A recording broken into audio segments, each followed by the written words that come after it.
Perkenalkan, nama aku Sylvia. Senang sekali pada kesempatan hari ini Sylvia bisa bertemu kalian semua. Semoga hari ini bisa menjadi hari yang indah ya. Pada kesempatan kali ini Sylvia ingin membawakan sebuah kisah inspirasi nih dari seseorang yang hebat, seorang pendiri minuman kemasan yang biasa kita minum sehari-hari, yaitu kisah inspirasi dari Bapak Tirto Utomo, pendiri Aqua. Kisah selengkapnya simak yang berikut ini ya. Kwa Shin Biao atau Tirto Utomo merupakan pengusaha sukses yang lahir di Wonosobo pada tanggal 8 Maret 1930. Lahir dari orang tua pedagang susu sapi dan pedagang ternak, membuat Tirto Utomo memiliki hidup yang berkecukupan. Dia sempat menjadi pemimpin di redaksi Sinpo dan majalah Pancawarna sebelum akhirnya bekerja di Pertamina. Ide mendirikan air minum dalam kemasan AMDK Aqua muncul ketika Tirto Utomo bekerja sebagai pegawai Pertamina pada tahun 1970-an. Ketika itu Tirto bertugas menjamu delegasi dari Amerika Serikat. Namun jamuan itu terganggu ketika istri ketua delegasi mengalami diare yang diakibatkan oleh meminum air yang tidak bersih.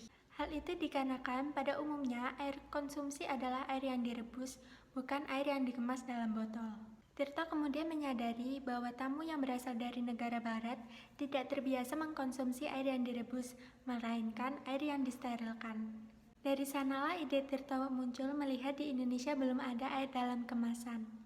Akhirnya dengan modal 150 juta bersama adiknya Slamet Utomo, mereka mendirikan pabrik pertama mereka di Bekasi pada tahun 1973 dengan nama PT Golden Mississippi. Karyawan Tirto saat itu hanya berjumlah 38 orang dan mampu memproduksi 8 juta liter per tahun. Untuk lebih fokus pada perusahaan sendirinya ini, beliau memilih pensiun diri dari Pertamina. Produk pertama Aqua diluncurkan pada 1 Oktober 1974.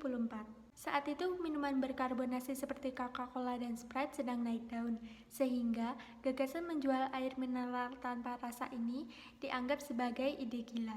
Awal produksi menjadi masa-masa yang sulit sampai orang tanpa membayar pun tidak mau meminum air mineral ini. Ia sudah mengeluarkan uang banyak dan rela keluar dari pekerjaannya di Pertamina demi perusahaannya sendiri ini, namun yang diterima hanya cacian yang bertubi-tubi. Produk air kemasan ini menemukan momentum yang sangat tepat. Dalam periode tahun 1970-an itu, banyak pekerja kontraktor asing dari Hyundai dan Korea Selatan yang mengerjakan tol Jagorawi. Pekerja-pekerja asing itulah yang menjadi pelanggan pertama Aqua.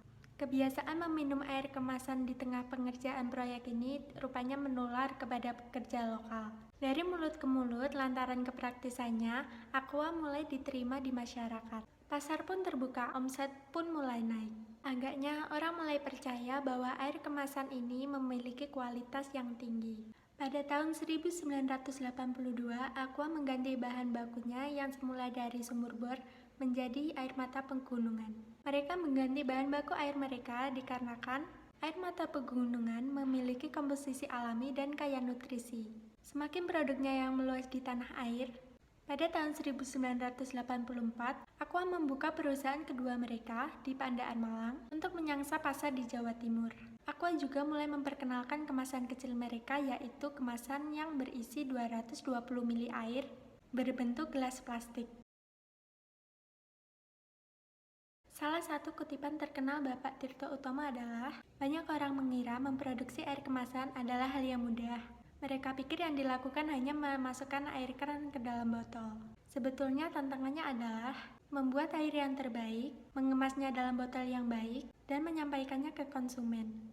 Berikut tadi adalah kisah inspirasi dari Sylvia. Semoga bisa menjadi inspirasi untuk tetap semangat untuk apa yang sedang kita usahakan. Sekian, Sylvia pamit undur diri. See you next time.